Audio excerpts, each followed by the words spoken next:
ભીમરાવ રામજીભાઈ આંબેડકર હતું. તેમનો જન્મ 14 એપ્રિલ 1851ના રોજ મધ્યપ્રદેશ મહાનગરના ગામમાં થયો હતો.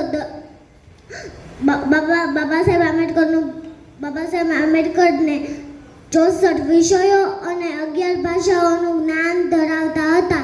દલિતો અને પીડિતો માટે પોતાનું જીવન समर्पित करना એટલે बाबा साहेब आंबेडकर हर नारी का हक दिलाया भीम ने, हर नारी का हक दिलाया भीम ने, और लोग कहते हैं क्या किया है भीम ने, और लोग कहते हैं क्या किया है भीम ने, मुझे मेरे वजूद से वाकिफ कराया है भीम ने, मुझे मेरे वजूद से वाकिफ कराया है भीम ने.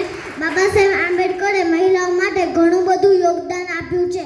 શિક્ષણ મેળવવાનો અધિકાર, ડોક્ટર બનવાનો અધિકાર, કલેક્ટર બનવાનો અધિકાર, આઈપીએસ આઈએસ ઓફિસર બનવાનો, એન્જિનિયરિંગ, પ્રધાનમંત્રી, રાષ્ટ્રપતિ, વિવિધ ક્ષેત્રે પદો મેળવવાના અધિકાર આપ્યા છે. બાબા સાહેબ આંબેડકરે મહિલાઓ માટે ઘણું બધું સંઘર્ષ કર્યું છે. જો આ સંઘર્ષ ન કર્યો હોત તો સુનીતા વિલિયમ ચંદ્ર ઉપર ન જઈ શકી હોત અને હું અહીંયા સ્ટેજ ઉપર બોલી ન શકી હોત. હું મારી દ્રષ્ટિએ કહું તો મહિલાઓના ભગવાન એટલે બાબા સાહેબ આંબેડકર. જય ભીમ. જય ભીમ.